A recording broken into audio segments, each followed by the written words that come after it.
Hey everybody, Farmer Biker here. Happy New Year to everybody. It's the 1st of January. Just had New Year's last night. Came out better than worse. Not feeling too bad. But I got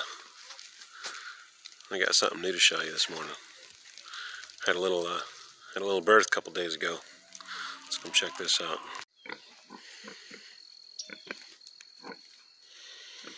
Look at that. Little baby piggies. She had 12. One of them was a stillborn. And she stepped on 2 of them. Accidental, I'm pretty sure, because these girls right here. And those girls over there were, I think one of them came in the heat. And they were fighting with each other. And so we put a board in between there so that she couldn't see any of these guys fighting, because every time they'd fight, she'd jump up and try to get in the middle of it, because she had her babies just trying to protect them, I guess. And they were really little and couldn't really walk very well. You know, they were still kind of stumbling around. And she'd come over and, hey mama. She'd come over and try to break it up, and accidentally stepped on a couple of them. One of them's got a little gash on its leg, but it's still alive and walking good. It's already healing up. Remember stepping on it, so put the board up and fix that problem. No more issues. Just out of sight, out of mind, I guess. So, little bitty babies. I think 3 days ago they were born. Open the buffet.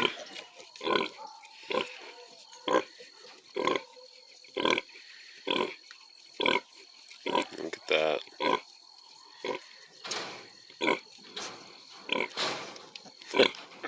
Cute little things. We notice in here we have one less. The triple trouble is now the double trouble. We put one in the freezer. So I think this one here is slated for sometime next month, or at about a month. And then her, we're going to pull off constant feed and cut her feed back pretty hard, and then she'll, for about a month, to get her thinned up, and then she'll go into breeding. She'll be put in with him. Big boy right there. She'll be put in with him. Get her bred. And she is, get down, what are you doing? She is Nosey's daughter. So, but after doing a bunch of research and whatnot with pigs, we're thinking that Nosey was just too fat. And that's why she had trouble birthing. I visited a couple of pig farms in the last few weeks. And noticing all the other pigs and doing just a bunch of research online, that she was fairly well overweight for me having babies. So we're going to restrict her feed down to where, I know it looks bad and it sounds bad, but to have a good birthing, you know, a pig's got to be pretty thin. So not going to make that mistake again. Them two, I think they got about another 3 months before they start to get bred. Got to finish that pen right there, and then 2 more pens. Maybe even build some more over here, I'm not sure yet.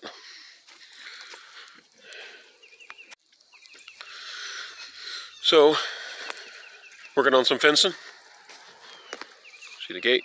We'll finish that today, hopefully today. Move the cows out of the sheep pen, put them back here where they belong, and then over the next month or so we'll be finishing up the fencing back here and kind of get little paddocks broke up, get some cow pens built, and so we can work the cows. So I have a bull calf, but actually I need to show you guys that. Check this out. I can't remember what their names are. My kids named them. But this is a pure blood Swiss bull calf. Registered, papered, all that stuff.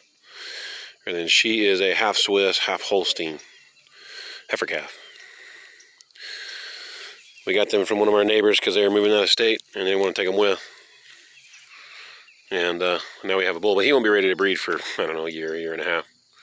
So there's an outfit in town here where we live that'll come out and AI cows. And so part of the bullpen setup is so that he can come out and we're going to worm them again because they're due for it here in a couple weeks, and then get him out a few weeks after that to AI them. I don't have any semen or any of that stuff. I mean, I could order online, but it's just a lot easier for me to call him up because it's like $15 more a head for him to come out and AI all my cows. Because I got a neighbor down the road that wants to do the same thing, so we're kind of going to get together, coordinate, and get him AI'd so we can get him bred and breed him with red Angus semen. Hi, cows. Chomp, chomp, chomp. Breed him with red Angus semen. And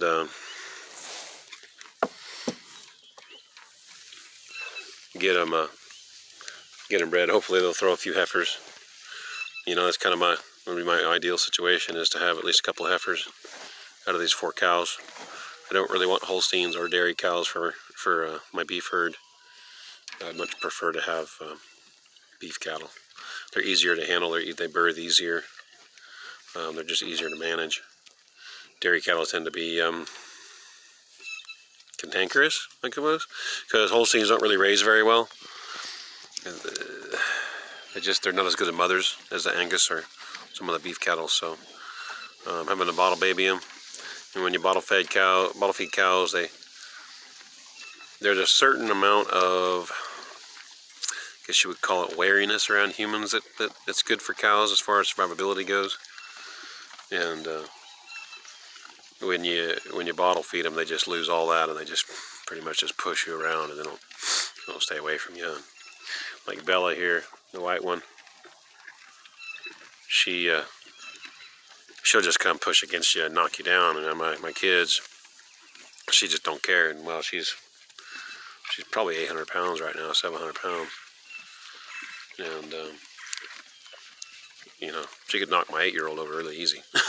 Obviously, he only weighs like 80 pounds. So, but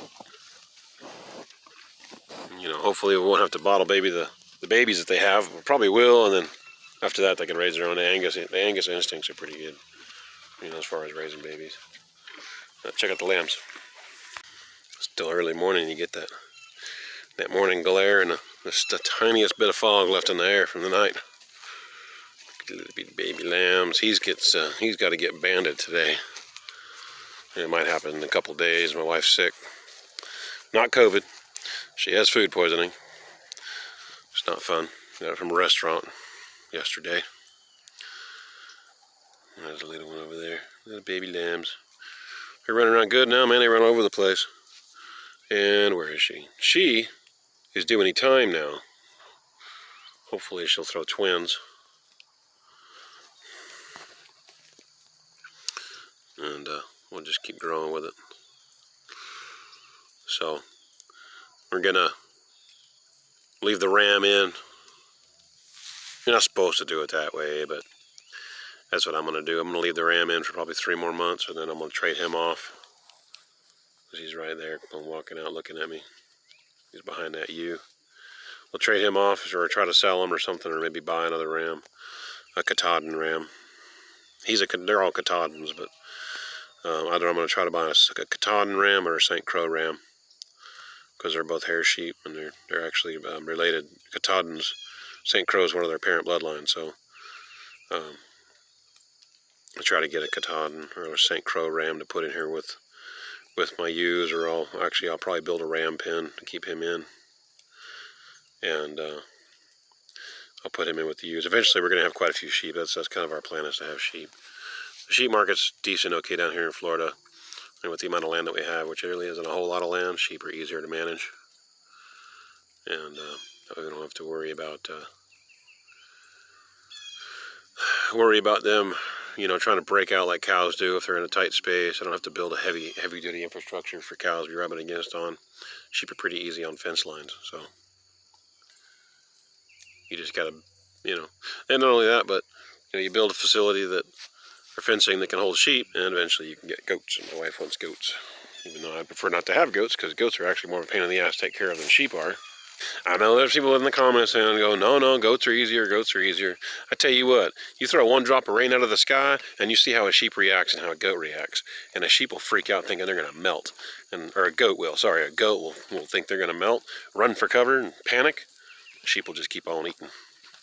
They don't care. It's just water for them, you know. If you doctor tails like we do, you don't have to worry about bot flies. Because bot flies will get in their tail, lay larvae on their tail, and then they'll burrow into their skin, and it can cause infections and it'll kill them. That's the main reason why sheep get their tails docked, is because of bot flies. So I know there's people out there, it's just like the humane societies and all, you know, PETA. They're like, oh, it's cruel. No, it's saving their life. You know, sheep are born to die. Little animals like that. You know, if you do the proper things when they're young, then as they get older, they'll survive. So, another thing I got is a beehive. Put it together. I've had bees in the past. For years I've had bees. I got to get it painted. I just put it together a few days ago. It came as a kit. Got to get it painted white. Otherwise the sun will just destroy the wood. I think it's like cedar, or not cedar, pine or something like that, some cheap wood. I don't even know where it was made, but I got it put together. It came in all in pieces and everything. And we'll be getting bees sometime soon. It's like I said, first of January, so I don't think there's probably anybody out there that's going to have bee packs ready this time of year. So I got a couple more we're going to get, and then we'll order some bee packs. And we're going to set it up somewhere in the middle of the pasture over there. I'm going to build a surround fence just for them to keep the cows and their animals and whatnot out of them. And then we'll have, I don't know, probably 7 or 8 hives. I like bees. They're pretty cool creatures. You know, pretty cool creatures to have around. They're industrious little things. You get honey out of them, you know, if you manage them right. And where we're going to put them, you know, way back there. And then where the garden's going to be, way over there, which would be perfect because bees, when they leave the colony, they tend to fly up and they take off like a jet plane. And they don't really hang around really close to where their hive's at for some reason. They like to fly up and then come back down to something. So they say usually, you know, a couple 100 yards away, up to a half a mile to 3 miles away is where they're going to usually really need to pollinate. So where we used to live before up north, our house was about half a mile from the river, from a major river. And the riverbanks were full of wildflowers. And we had a garden right next, and the bees were right in front of our garden, like 30 feet in front of our garden, right? And we had a big garden. And when we got our first harvest of honey, it tasted nothing like garden flowers. It tasted like wildflowers. We went down to the river, which is a half mile, 3/4 of a mile away. Sure enough, it was loaded with wildflowers all under the banks and trees and whatnot. And that was full of bees. And you could see where they would come in, they hit a flower, and I could see they were coming from my place, or from my direction. So, you know, they were getting all the wildflower honey, which was cool because it was really delicious honey. And we still have a little bit of that left over, about 3 or 4 gallons worth. Very, very delicious honey. Tastes just like wildflowers, man. It's pretty cool. So we're hoping if we put them that far away from them, they'll hit the garden, and we'll get everything pollinated real good. You know, cucumbers, tomatoes, all that stuff. Plus, they usually do a 3-mile radius. They say 3 miles, so, you know, that's kind of typical for bees, is 3 miles in the area. We got a big pond behind our house that's surrounded by cattails and all kinds of other plants and whatnot. And an alligator. That's Florida. There's water, there's alligators. You got to have a 6-foot gator in a 4-foot pool in this state. And that is no joke. People think, oh, yeah. No, there's alligators everywhere. Always be aware of them down here. But there's also a lot of flowering plants, a lot down here. So a lot of wild plants. There's a creek that runs, oh, I don't know, probably 300 or 400 yards away. There's a creek that runs and connects into a bigger river that's about 1.5 miles away. So they're pretty. Hopefully we'll have a lot of stuff they can run. We still go through dirt down here for bees. If y'all don't know, that stands for dead earth. When everything just gets so cold that all the flowers quit, leaves lose their trees, which is kind of happening right now. You know, they talk about Florida not having a winter, blah blah blah. You know, I don't know if you can see up in there, but you know, there's some yellow leaves up in there, brown leaves, little orange ones. These are just water oaks. They turn leaves, so got a lot of leaves on the ground. So leaves do fall. They might grow back in 2 weeks, but they do fall. So it's probably why there's no bee packs, because there's really nothing for them to pollinate this flower right now. Probably not for, I'll say, another 4 weeks before things start to flower out real good and we get a lot of pollination. So I'll be looking for a bee pack here in about a month to get put into that one, and then the other ones that I'm going to put together, I'll order them on order them on Amazon. You know, like everything else in this world comes online. So, but anyhow, what's going on around here? So happy New Year, everybody.